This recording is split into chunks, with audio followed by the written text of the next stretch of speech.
Abran por favor sus Biblias al libro de Mateo, el primer libro en el Nuevo Testamento. Un poco de trivia. A ver quién lo sabe. ¿Cuántos años pasaron antes de que Jesús... ¿Cuántos años pasaron del último libro, el último profeta en el Antiguo Testamento a Jesús? ¿Quién lo sabe? Entonces, cuando el último libro del Antiguo Testamento es Malaquías, es un profeta, está en el Antiguo Testamento. Entonces, de Malaquías, el último profeta del Antiguo Testamento, ¿cuántos años pasaron hasta que vino Jesús? Hubo un silencio de unos años. Y eso era una de las razones que el pueblo judío tuvo, como sucede muchas veces cuando pensamos que Dios no está presente o Dios no está obrando, tratamos de hacer las cosas entre nosotros mismos. Y por 400 años hubo un silencio. Estaba mucho sucediendo en esos 400 años. Pero por 400 años hubo silencio, no había ningún profeta, no había ninguna voz de Dios. Hasta que vino Juan el Bautista. Y Juan el Bautista era un profeta. Pero eran 400 años del último profeta en el Antiguo Testamento hasta el nacimiento de Jesús.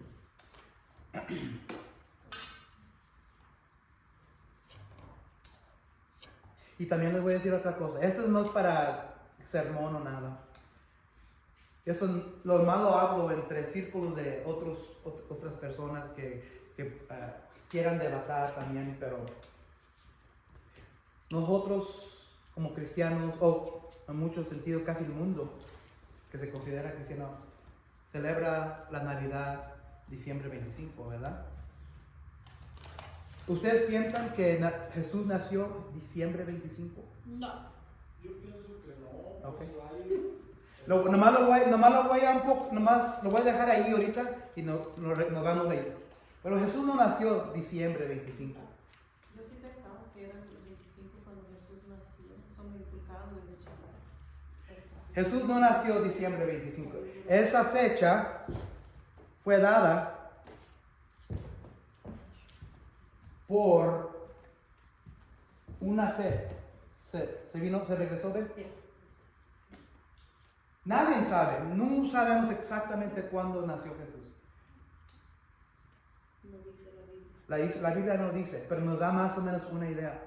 Y después podemos debatir, y yo les puedo enseñar después de donde yo pienso y cuándo yo pienso cuando nació Jesús. Pero diciembre 25 no era. Diciembre 25 fue una fecha escogida por la Iglesia Católica. Porque diciembre 25 era una celebración pagana. Lo voy a dejar ahí. Pero como la Iglesia Católica quería atraer a personas a Dios, dijo, ¿qué mejor fecha de elegir, de escoger, que esta fecha donde muchos ya están celebrando un festival pagano? Y vamos a ponerle el diciembre 25, el mismo día pagano que estos paganos celebran, para poder atraer a gente a Dios. Y eso era, no sé,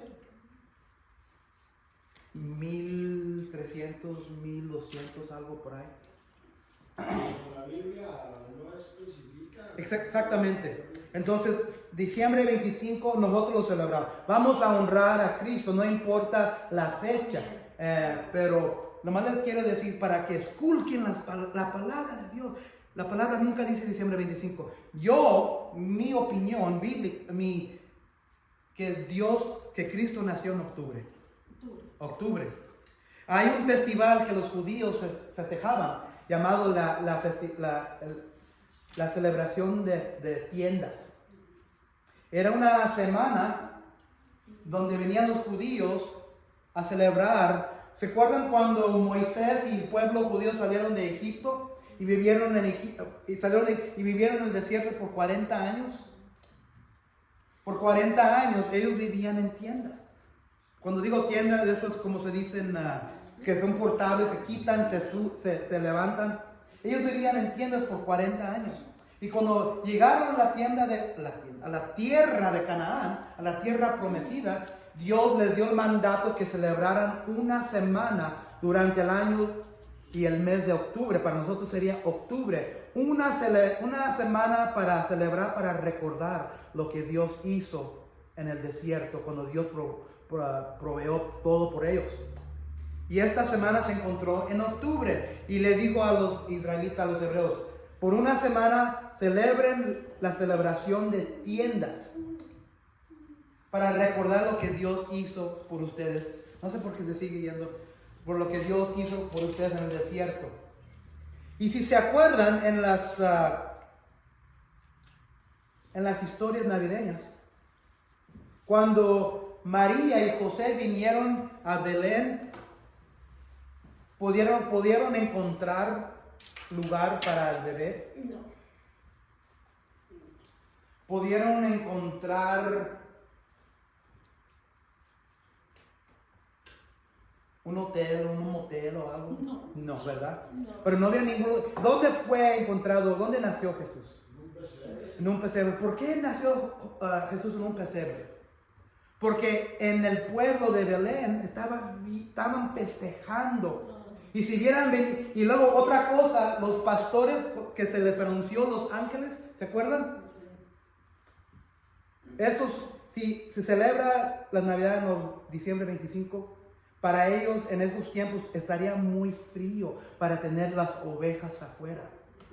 En diciembre estaría muy frío para las ovejas, se congelarían. Entonces, mi opinión, y ustedes pueden debatir, pero yo casi estoy seguro que Cristo nació en octubre durante la semana donde estaban festejando las tiendas, porque y Dios le dio el mandato a los judíos que cada semana, si eres judío, tenías que ir a Jerusalén a celebrar como judío esta celebración. Entonces, cuando José y María vinieron, no había lugar en Belén porque todos estaban festejando.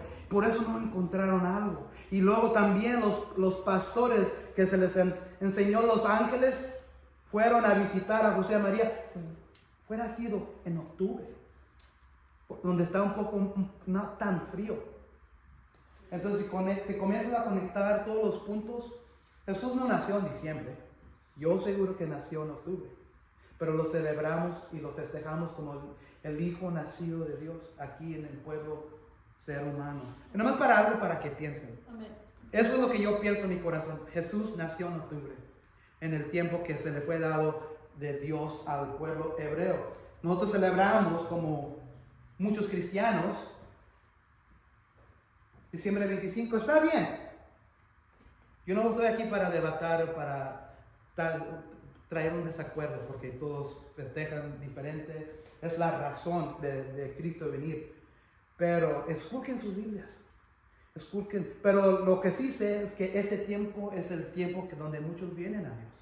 Entonces eso es bueno. Esa tradición es buena. Entonces no importa cómo vino el tiempo navideño de diciembre 25, lo que sí importa que debemos celebrar el Hijo de Dios todos los días. Amén. Nomás les digo eso para que piensen. Y si quieren venirme a buscarme después, yo les puedo enseñar la Biblia donde dice, pero yo, este hombre, este pastor, casi está seguro que Cristo Jesús mismo vino como un bebé en octubre. Abran sus Biblias al capítulo 6, Mateo. Y lo voy a leer de nuevo. Cuando oren, no sean como los hipócritas, porque a ellos les encanta orar de pie en las sinagogas, en las esquinas de las plazas, para que la gente los vea. Voy a estar así, porque eso es lo que hacían los fariseos.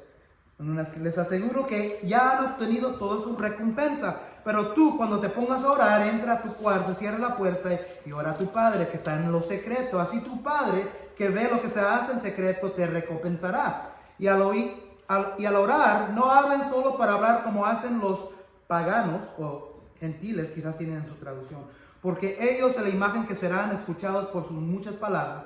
No sean como ellos, porque su Padre sabe lo que ustedes necesitan antes de que se lo pidan.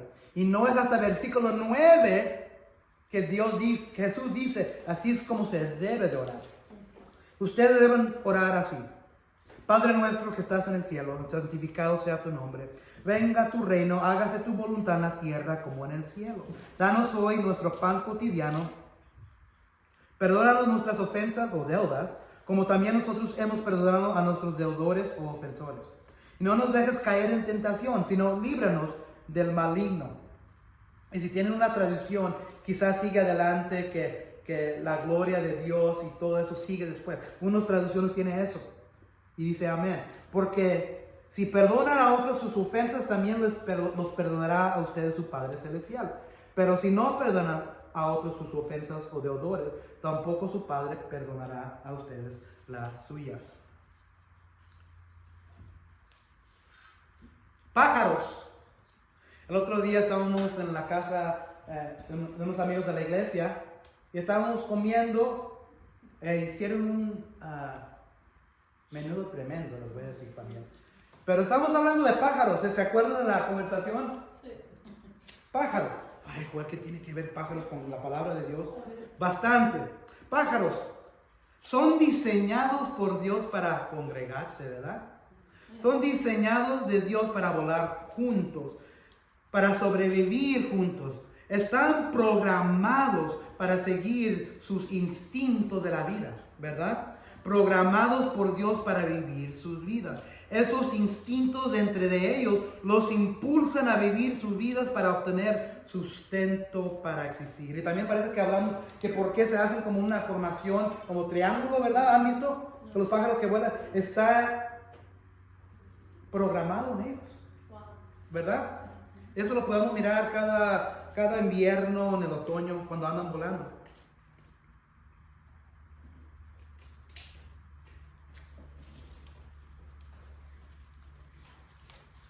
El Padre Nuestro,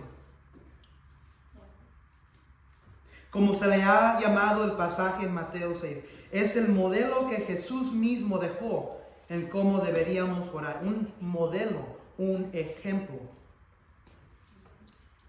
Pero Él no le llamó esto. Jesús no le llamó esto. Es una etiqueta que nosotros le hemos puesto a estas palabras de Jesús. ¿Es una etiqueta mala ponerle algo para poder ayudar a encontrar en la Biblia? Por ejemplo, los bienaventurados, ¿verdad? Le hemos puesto esa etiqueta para ir a Mateo 5, ¿verdad? Donde comienza el sermón del monte. Eso no es malo, pero nosotros le hemos puesto el Padre Nuestro. Nada malo con eso. Nada. Él no lo llamó esto. Es una etiqueta que nosotros le hemos puesto a estas palabras de Jesús. Etiquetas a referencias bíblicas no son malas. Aquí está el problema. Aquí está el problema con este pasaje. No hay ningún problema con Jesús mismo aquí, que ya sabemos, ¿verdad?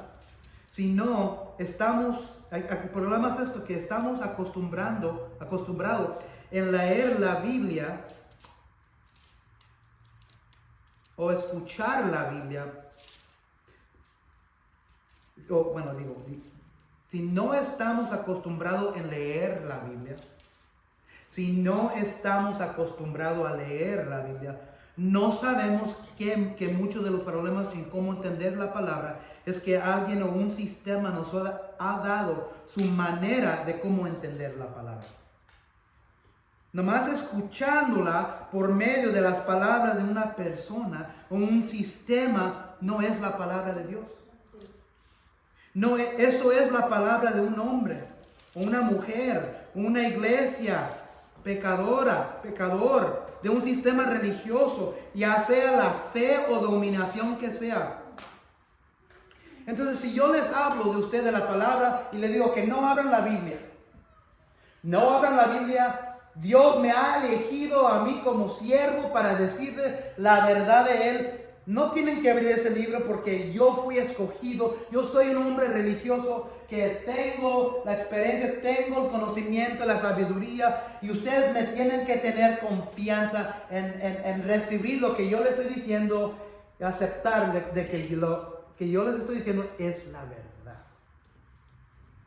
Hemos sido como trasfondo hispano, latino, hemos sido programados en no leer la Biblia por un sistema, por hombres, no importa la fe. Entonces, cuando escuchamos el Padre Nuestro, es lo que ha sucedido con estos versículos. Esto mismo ha sucedido con este pasaje que se le llama el Padre Nuestro. Nos han dado de comer con una cucharita lo que recibimos acerca de la palabra de Dios. Yo estaba allí también. Yo estaba. Lo único que me sabía era el Padre Nuestro.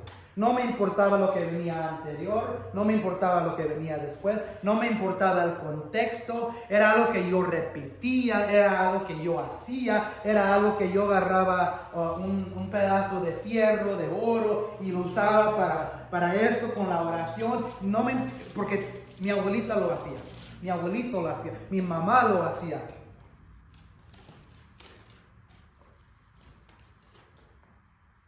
El problema es que no sabemos el contexto de un pasaje o un versículo en particular cuando escuchamos de algo conocido en la palabra. Y esto ha sucedido aquí en lo que el hombre le ha etiquetado a este pasaje. Muchos nomás ven 9 a 13. Padre nuestro que estás en el cielo, santificado sea tu nombre, venga tu reino, hágase tu voluntad, así en la tierra como en el cielo. Danos hoy el pan nuestro de cada día y perdónanos nuestras deudas como también nosotros hemos perdonado a nuestros deudores, y no nos dejes caer en tentación, sino líbranos del mal, porque tuyo es el reino y el poder y la gloria del Padre del siempre, amén. Y ahí termina, ahí comienza y ahí termina, ¿verdad? ¿Quién está en esa misma situación? Ha estado en eso. Pero lo que hemos hecho, ahora hemos buscado por qué lo está diciendo Jesús y qué son las palabras que dijo Jesús antes. Y ahora vamos a mirar después de esta oración qué es lo que dice Jesús. Allí se comienza, allí se para, sin saber por qué Dios usa estas palabras. Esto es un peligro, sacar algo de contexto. He llamado el pasaje eso.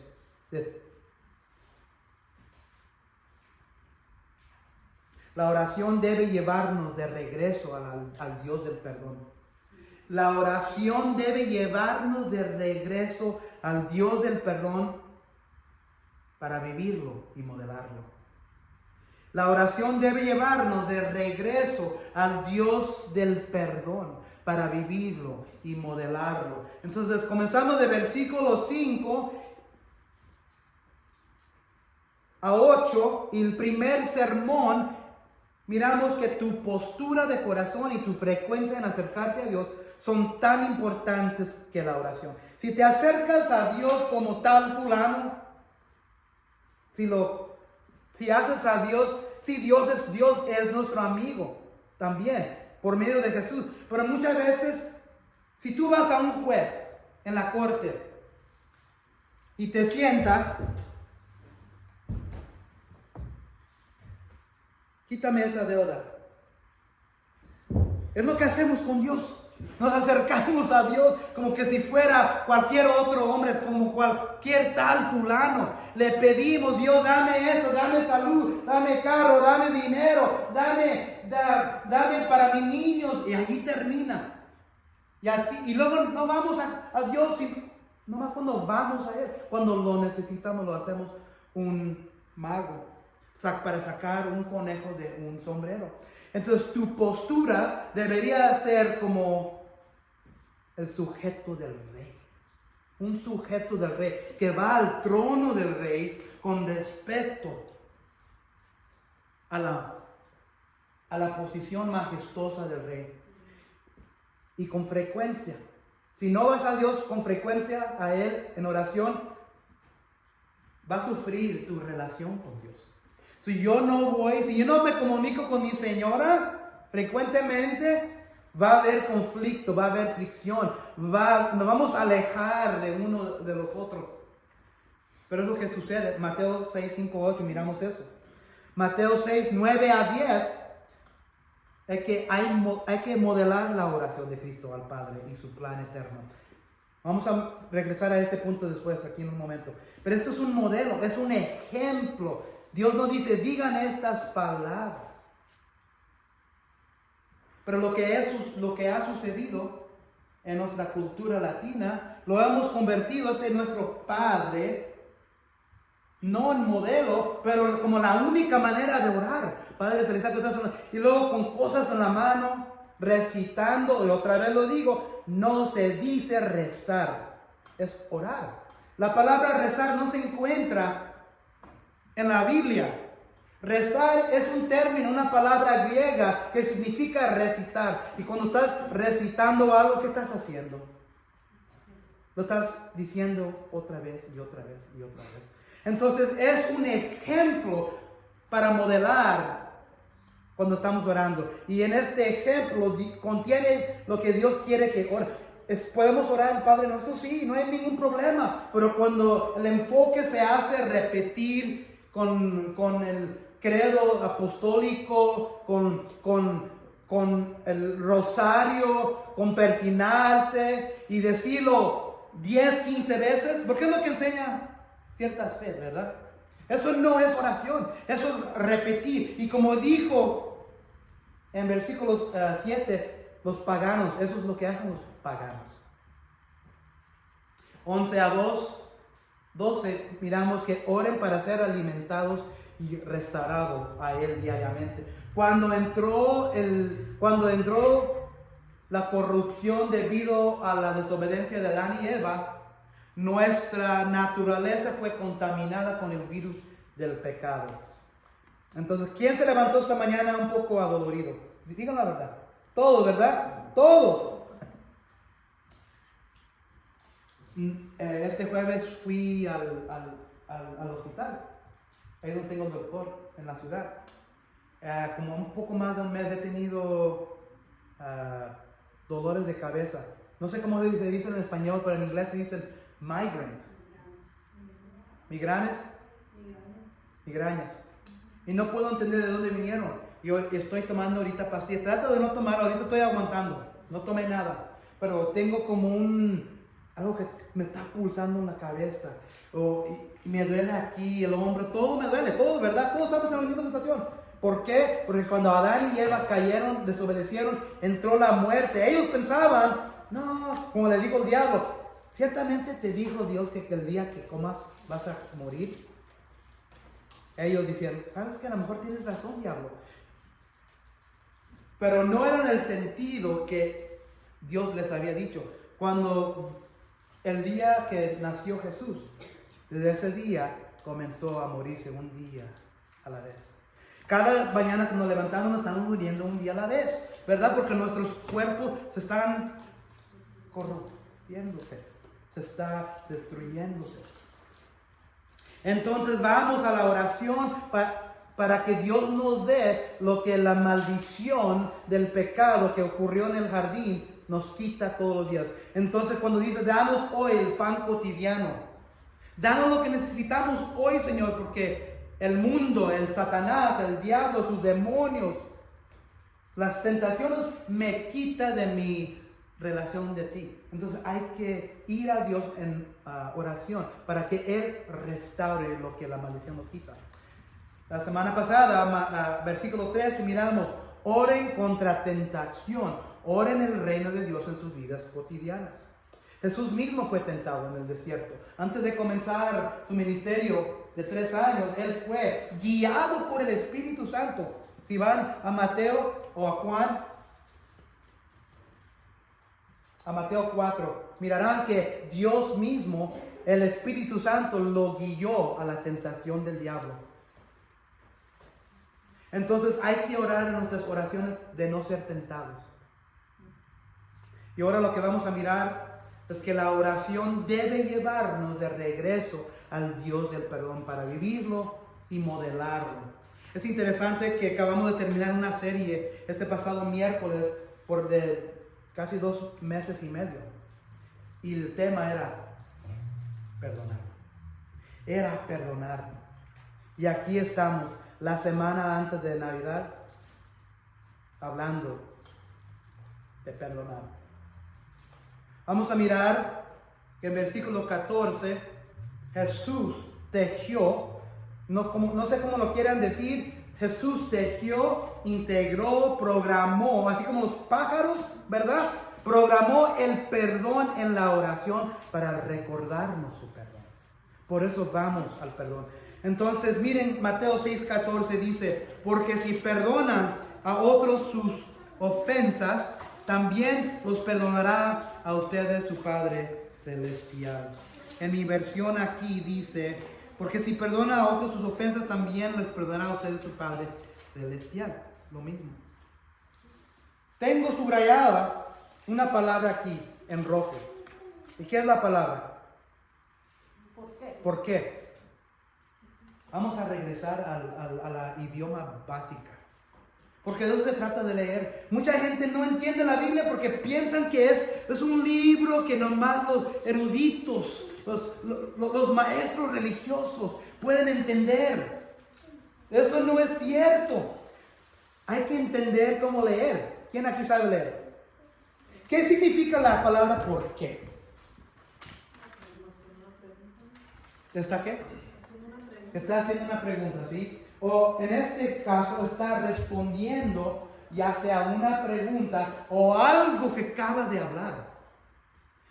Pero fíjense dónde se encuentra este versículo. Se encuentra al fondo del Padre Nuestro. Se encuentra de todo lo que acaba de hablar. Entonces aquí esta palabra, ¿por qué?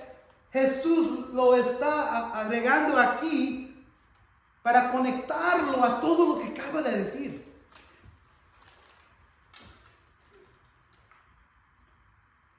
Es como decir, si yo hago esto, o no hago esto, es porque esto.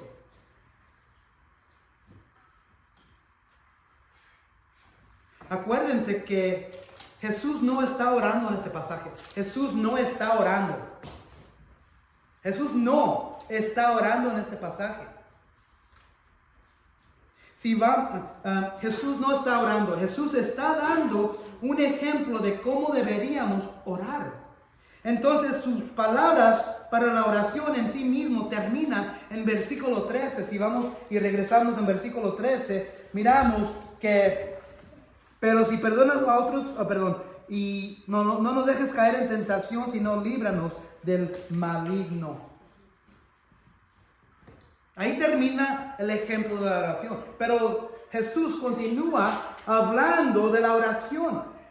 Y aquí Jesús le va a agregar algo.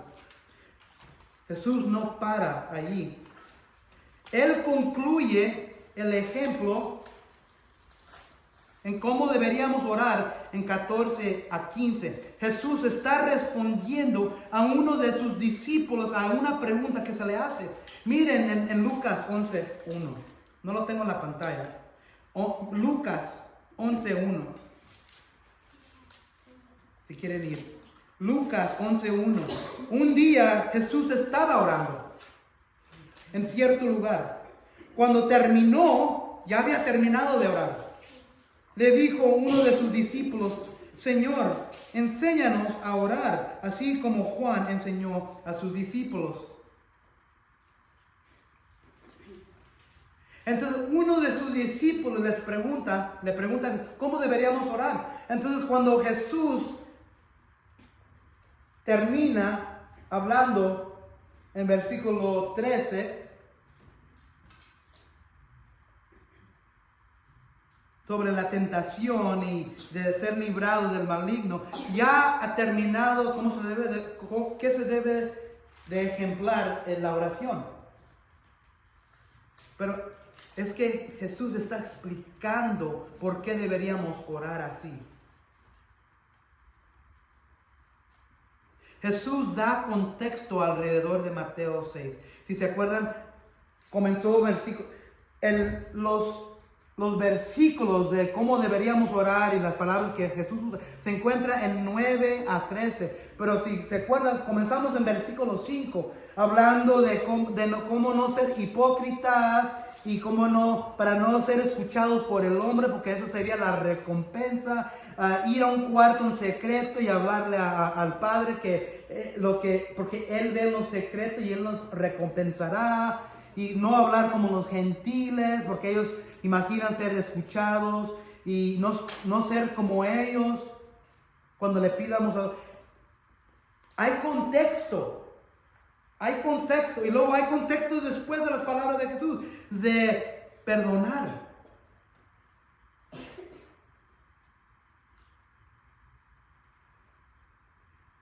Jesús le añade un comentario sobre el perdón. ¿Se acuerdan en versículo 14,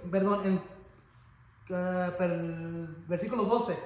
Jesús ya había hablado del perdón, ¿verdad? Jesús ya había hablado sobre el perdón, porque decía, perdónanos nuestras ofensas, como también hemos perdonado a nuestros ofensores. Jesús ya habló del perdón. ¿Por qué repite de nuevo, otra vez en concluir el ejemplo? ¿Por qué repite de nuevo otra vez? ¿Por qué dice? Porque si perdonan a otros sus ofensas, también los perdonará a ustedes su Padre Celestial. Pero si no perdonan a otros sus ofensas, tampoco su Padre perdonará a ustedes las suyas. ¿Por qué repite Jesús algo que ya había dicho? ¿Por qué? ¿Por qué piensan ustedes? Para recordar. Yo apenas me acuerdo de lo que hice esta mañana. La oración es un compromiso activo con Dios. La oración nos hace controlar nuestras actitudes y cambiar nuestros caminos. Y es aquí el enfoque principal en lo que deberíamos llevar de estas palabras de Jesús. En versículo 12, Jesús ya ha mencionado en su modelo sobre el perdón que debería ser incluido en nuestras peticiones a Él y la razón. Y perdónanos nuestras deudas como también nosotros hemos perdonado a nuestros deudores. Ahora regresa a esta idea. ¿Por qué? Porque es un problema para nosotros como seres humanos. Es un problema para cada hombre, para cada mujer, para cada esposo, para cada esposa, para hijos, madres, padres. Es un problema. Es un desafío para nosotros como pecadores para perdonar. Por eso lo repite aquí Jesús.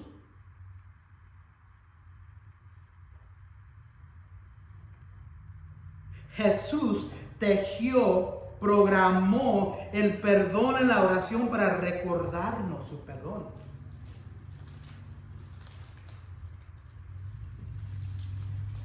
¿Por qué? ¿Quién aquí teja? ¿Quién aquí cose o hace de tejar? Pero los que tejan y ponen como patrones en las sábanas o las colchas, ¿por qué ponen eso en las sábanas, las colchas? Sí, pero también para que se mire bien, ¿verdad? Para que se mire bien, se mira bonito. Entonces Dios ha puesto el perdón, ha tejado el perdón en la oración, para que cuando regresemos a Él podamos ser recordados del perdón. Es un programa. Dios lo diseñó en el mismo sentido que Dios diseñó a los pájaros, a los animales, en el mismo sentido que Dios programó a los animales en el tiempo de Noé, ir a la arca, caminar 2 tras 2 a la arca, subirse al arca, ser enviados a Noé. Dios ha programado en la oración tener un programa para reprogramarnos, alinearnos hacia la oración. Porque nos olvidamos. Muchos esposos se olvidan en la oración sobre el perdón. Muchas esposas se olvidan sobre el perdón en la oración. Porque no estamos orando el ejemplo, el modelo de Jesús en nuestras vidas para nuestros matrimonios, para nuestras familias, para nuestros hijos. vamos a oración y se nos olvida que Dios puso en el ejemplo, en el modelo de Jesús la oración, que deberíamos orar así. Y cada oración como esposo, esposa, madre, padre, tío, tía, abuelo, abuela, se nos olvida. Y tenemos aquí el ejemplo. Es un programa, fue diseñado para estar allí. ¿Por qué? Porque se nos olvida. Se nos olvida. Ese es el contexto del Padre Nuestro. Yo cuando diga esto, es que así se llama, el Padre Nuestro, ¿verdad? Ese es el contexto. Esa es la razón en que Jesús da este ejemplo, para llevarnos para atrás a Dios al Padre, para ser recordados del perdón de que estamos viviendo de Él.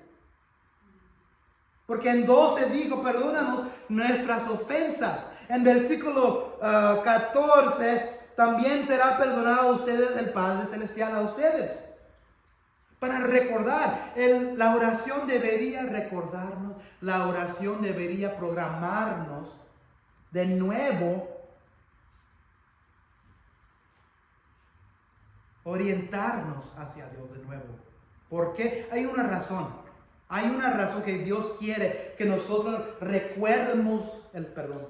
Hay un propósito a esto. Dios no nomás menciona nomás para ponerlo ahí por diokis. Hay un propósito de por qué Jesús quiere que se está enfatizando el perdón de nuevo aquí en este ejemplo, en este modelo. No nomás ser perdonados hacia Dios. Es para tener una comunión con Él. Porque si no tenemos comunión con Él, no vamos a tener comunión con otros. En versículo 15 vamos a mirar que no estamos en la voluntad de Dios. No seas engañado cuando no perdonas. No estamos en la voluntad de Dios cuando no perdonas. No estamos en comunión con Dios cuando no perdonamos. Puedes vivir toda tu vida, nunca fallar ningún servicio dominical. Puedes vivir toda tu vida y no ir a la iglesia, nunca abrir tu Biblia. Abrir tu Biblia todos los días, leer la Biblia, la lectura.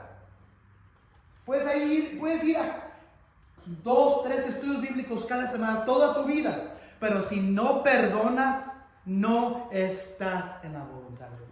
No seas engañado. ¿Quién aquí quiere ser hijo del diablo? ¿Quién aquí quiere ser el hijo del diablo? Nadie. Pero si no perdonamos, no estamos en la voluntad de Dios. No tenemos comunión con Dios. O podemos decir las palabras. Podemos estar sentados un domingo en la mañana escuchando de la palabra, escuchando del perdón. Pero si tienes alguien en tu vida que no has perdonado, porque tienes rencor, porque tienes una amargura, tienes resentimiento, tienes ira, tienes enojo, no has perdonado, no estás en la voluntad de Dios, no estás en comunión con Dios. No te engañes. No estamos en la voluntad de Dios cuando no perdonamos, porque fíjense lo que dice aquí. Pero, ¿qué significa? Otra vez regresamos al idioma. ¿Qué significa pero? Que si estamos perdonando, Dios nos perdonará.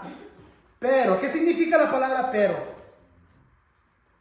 Un cambio de algo, ¿verdad? Y aquí lo que está haciendo Jesús, te está agregando, pero, lo está diciendo como una advertencia. Pero, si no perdonas, tienes que tener cuidado. Tienes que tener cuidado porque te estás arriesgando que vas a caer en peligro de algo. Pero, esas son las palabras de Jesús, Dios mío. Pero, si no perdona a otros sus ofensas, tampoco su Padre perdonará a ustedes las suyas. Entonces aquí no hay comunión. Si no perdonas, las ofensas, las deudas entre ti y alguien, tampoco tu Padre te perdonará a usted las suyas. No hay comunión. No importa qué pienses en tu cabeza, no importa qué pienses en tu corazón, no importa cuántas veces vayas a la iglesia, no importa cuántas veces ores, no importa cuántas veces hagas lectura de tu Biblia, no estás en la voluntad de Dios. No tienes comunión con Dios bíblicamente si tienes no perdón en tu corazón. Diga. Dijo una señora que aborrecía a su esposo y quería hasta matarlo. Y una vez tuvo un sueño que oyó una voz que le dijo, ¿me amas? Y ella contestó en el sueño, sí. Y yo le dijo, bueno, entonces no me amas porque no amas a tu marido, no lo perdonas, perdónalo. Y fue una voz que le resonó, y eso no es verídico, una señora así platicó. Yo no soy nadie para decir que si alguien me dice que Dios me dijo, lo voy a hacer. Voy a orar por ti. Pero no es decir que Dios no puede hablar. Porque hemos visto que bíblicamente Dios habla en sueños, en visiones. Y entonces yo como hombre, yo no puedo decirle a alguien, no es cierto, pero la mayoría de las veces todavía puede hablar y enseñar su presencia por medio de sueños y visiones. Pero la mayoría de las veces que Dios habla con nosotros es por la palabra. Pero eso es cierto, hermano. Si ella no podía decir que ella amaba a Dios y ella aborrecía a su esposo. Exactamente, gracias. Es una advertencia. ¿Quieres estar quieres quebrantar, quieres estar bajo esta advertencia en tu vida con Dios? No es bueno. Cuando Dios te está mirando y dice, ay, este joven, mira, ya le advertí que en mi palabra, yo hablé, y le dije en mi palabra, yo le dije que perdonara, pero va a cruzar esa línea. Y si cruza esa línea, no sé si lo voy a poder perdonar, no sé si voy a poder tener una relación con él, no sé si voy a poder tener comunión con él. Se va a destrozar esa comunión, porque eso se mira así. Porque acabamos de cumplir 9 semanas de la clase de perdonar. Vas a estar encarcelada, porque todo el poder de perdonar que tú piensas que tú tienes, tú no tienes nada de poder cuando se trata del perdón. Tú tienes el deseo de perdón, pero si tú piensas que tú le estás haciendo daño a la persona que te hizo daño y no perdonas, ellos te están haciendo más daño a ti. Ellos te están poniendo en una jaula. No una jaula de oro, como dicen los tigres del norte, pero una jaula de resentimiento, una jaula de amargura, una jaula de lente, en el lente como vives tu vida. Siempre vas a estar mirando hacia atrás. No tengo confianza. Ellos quieren ser mi amigo, pero como esta persona acá me hizo daño, ellos han de tener otro propósito alternativo. Vas a vivir tu vida amargada. Vas a vivir tu vida bajo una prisión que esa persona te ha puesto porque tú no has perdonado. Hay que perdonar. Y eso es lo que aquí, así es como lo hace Dios. Pero si no perdonas a otros sus ofensas, tampoco su Padre perdonará a ustedes las suyas. Es una advertencia. En Mateo 6, Jesús enseña a sus discípulos cómo orar. Y al hacerlo describe cómo somos restaurados a la intimidad con Dios cada vez que le hemos desagradado. ¿Quieres regresar a la intimidad con Dios? Hay que perdonar. De hecho, Jesús nos instruye a incluir, el problema es aquí, que no incluyemos el perdón en nuestras oraciones. De hecho, Jesús nos instruye, por eso Jesús continuó, le agregó dos oraciones más, le puso, pero hay que perdonar. Porque si perdonas, el Padre Celestial te perdona. Pero si no perdonas, el Padre Celestial no te perdona. Por eso Jesús regresa otra vez al perdón. Porque mucha gente se enfoca en la oración, el Padre Nuestro. el rosario, persinarse, ir a una caja de confesión. Así no se mira la oración. Solo hay un sacerdote que puede perdonar, el sumo sacerdote que es Jesucristo. Solo Él tiene el poder de perdonar. Entonces, en nuestras oraciones, si nomás estamos memorizando el Padre Nuestro y no lo de antes, y la razón y el propósito y la explicación de por qué Jesús lo dio como ejemplo, lo estamos usando equivocadamente en nuestras vidas. La oración. Jesús nos instruye a incluir en nuestras oraciones una petición para que Dios nos perdone de la misma manera que hemos perdonado a otros que nos han hecho daño. En Mateo 6:12. Si hay personas a las que no hemos perdonado cuando nosotros mismos oramos pidiendo perdón, entonces en la práctica le estamos pidiendo a Dios que nos restablezca una relación correcta con Él, con nosotros, después de haber pecado. Para enfatizar la importancia de restaurar las relaciones rotas con nuestros hermanos y hermanas, Jesús afirma que pedir el perdón de Dios por los propios pecados y al mismo tiempo negar el perdón a otra persona no solo es extraño, sino también hipócrita. Déjalo leo de nuevo. Jesús afirma que si le pides a Dios de tus propios pecados que seas perdonado, pero al mismo tiempo te niegas al perdón a otra persona, no solo es extraño, sino también hipócrita. No es posible que caminemos con Dios en verdadera comunión si nos negamos a perdonar a los demás. No puedes estar en comunión con Dios si no perdonas. No se puede. No seas engañado. Pues ese es el problema, que mucha gente está engañada.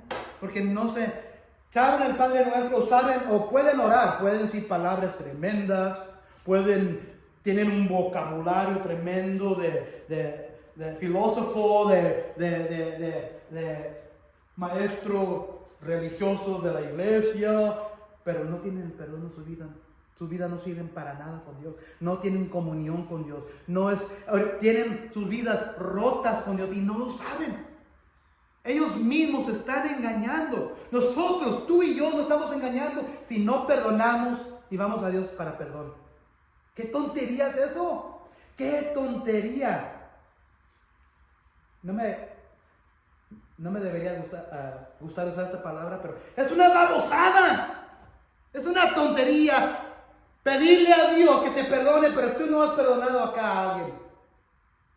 ¿Qué ha de decir Dios cuando haces eso? Ay, este hijo fulano mío, no sé qué piensa que le voy a perdonar. No tiene, ahorita en este momento está desviado, está alejado de mí. Y quiere que le ayude con su salud, con sus cosas, con lo material. Ciertamente Dios todavía puede bendecir.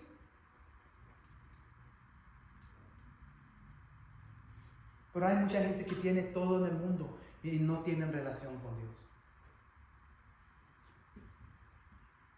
No es posible que caminemos con Dios en verdadera comunión si nos negamos a perdonar a los demás. ¿Quieren aprender la Biblia? ¿Quién quiere aprender la Biblia? Todos, ¿verdad? Si no levantaron sus manos, voy a hablar con ustedes después. Toda la Biblia entera. ¿Y quién quiere estar en la voluntad de Dios? Todos, ¿verdad? Toda la Biblia entera y la voluntad de Dios para la humanidad se puede resumir en 5 versículos y en 30 segundos. Esta palabra, la Biblia, todo lo que está aquí de Génesis a Apocalipsis, 66 libros, más de 2300 años de ser escrito. Todo esto puede ser resumido en 30 segundos. Y lo voy a resumir. Y esto es el pasaje que hizo nuestra hermana.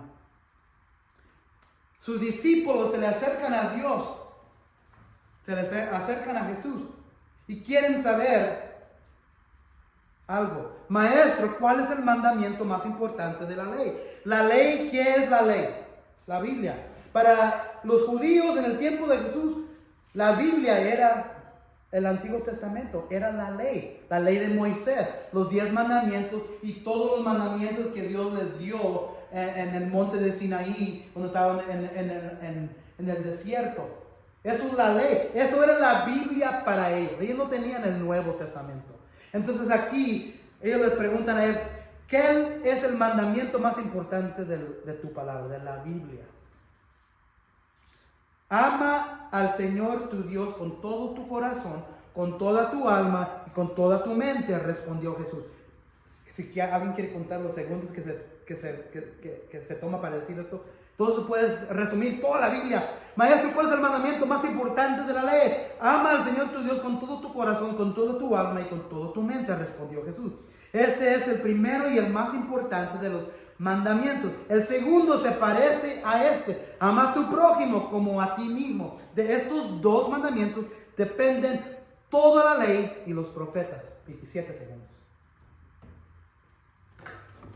Ahí está la palabra, ahí está la voluntad de Dios resumida en estos versículos. 27 segundos. No digo eso para que no lean la Biblia, pero eso es lo más importante de la palabra de Dios.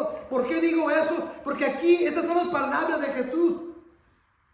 Toda la voluntad de Dios para la humanidad es esta entonces: ama al Señor tu Dios con todo tu corazón, con toda tu alma y con toda tu mente. Este es el primero y el más importante de los mandamientos.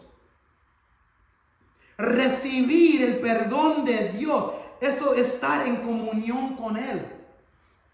Eso es amar al Señor con nuestro corazón. Eso es amar con nuestra mente. Eso es amar con toda nuestra alma. Eso es honrar este primer y más de los importantes de los mandamientos. Recibir el perdón de Dios es tener comunión, es amar a Dios. El segundo se aparece a esto: ama a tu prójimo como a ti mismo. De estos 2 mandamientos dependen toda la ley y los profetas, toda la Biblia, toda la voluntad de Dios. Entonces, perdonar es una forma de amar a tu prójimo. Es una forma de estar en comunión con ellos. Si aquí Dios, Jesús mismo está diciendo, todo puede ser resumido en estos 2 mandamientos: ama a tu Dios con todo tu corazón, con todo tu ser y toda tu mente. Y aquí está el segundo y casi igual de importante: ama a tu prójimo. ¿Quién es tu prójimo? En otra parte de la Biblia alguien le pregunta: ¿quién es mi prójimo? ¿Quién es tu prójimo? ¿Y quién puede ser? ¿Es tu hijo o hija tu prójimo? ¿Es tu esposo, tu esposa, tu prójimo? ¿Es tu enemigo, tu prójimo? ¿Es la hermana que no se ha hablado en años y años, tu prójimo? ¿Es tu cuñado que te hizo algo hace años anteriores y cuando van a las navidades no se presenta o tú no te presentas? ¿Es tu cuñado, cuñada, tu prójimo? Sí. Estás quebrantando la ley. Estamos quebrantando la palabra. Pero queremos tener comunión con Dios, amar a nuestro Dios con todo nuestro corazón, mente y ser y alma. Pero estamos quebrantando la otra parte de la ley. No estamos amando nuestros esposos. No hemos perdonado. Estamos tratando de estar con comunión con Dios, pero no estamos en comunión con nuestro prójimo. ¡Qué tontería! ¡Qué tontería! Si te vas de este domingo, de esta mañana, de tu asiento pensando que estás en comunión con Dios y te has puesto un corazón de piedra y has decidido que no vas a perdonar porque ellos lo merecen, no estás en la voluntad, no estás en comunión con Dios. No son las palabras de Joel Méndez, son las palabras de Jesucristo mismo. Por eso Dios o Cristo le agrega esta advertencia al último.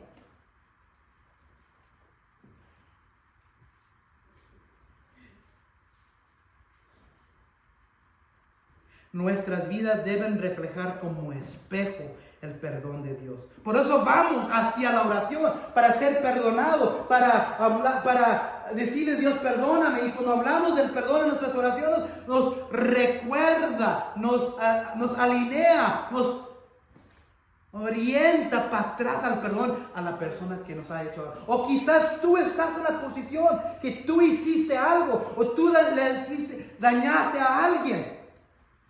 Hay que ir y pedir perdón. De eso se trata. Dios ha hecho la oración, lo ha programado. Si oras en esta manera, como dijo Dios, Cristo, por eso lo dice Jesús, hay que orar en esta manera. Y hay que incluir el reino de Dios. Hay que decir, santificar, hay que honrar el nombre de Dios. Hay que pedirle nuestro pan cotidiano. Hay que pedirle que no nos traiga tentación. Pero 2 veces Jesús dice, recuerda la oración. Recuerda el perdón. Pero el problema como cristianos, no recordamos el perdón. ¿Por qué? Queremos nuestros propios deseos. Y porque no le estamos pidiendo bien bíblicamente, estamos afuera de la voluntad de Dios. Estamos afuera de la comunión con Dios. No importa que estés sentado aquí en este momento escuchándome, hablando del perdón. Estás afuera de la comunión de Dios si no has perdonado, si tienes rencor contra alguien. Si tienes, como dijo el hermano, si tienes una ira, si tienes rencor,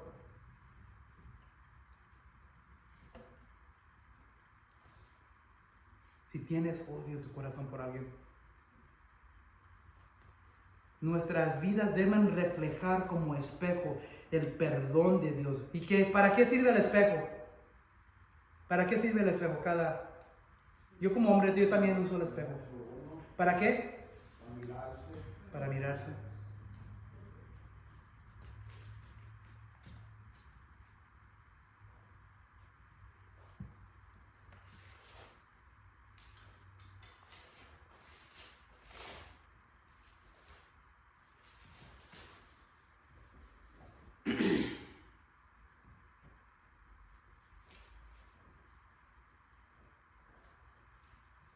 Santiago, no lo tengo en la pantalla, capítulo 1, versículo 22 dice: no se contenten solo con escuchar la palabra, pues así se engañan ustedes mismos. Llévenla a la práctica. El que escucha la palabra pero no la pone en práctica es como el que se mira en el rostro de un espejo y después de mirarse se va y se olvida enseguida de cómo es.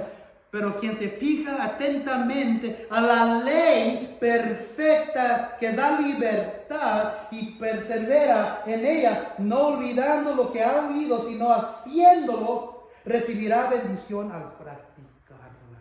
Ahí está el espejo de la palabra, de la ley. Cuando oren, la oración debe llevarnos de regreso al Dios de perdón para vivirlo y modelarlo a otros. Padre Celestial, gracias que tu Hijo Jesús vino como bebé y vino para ofrecer perdón.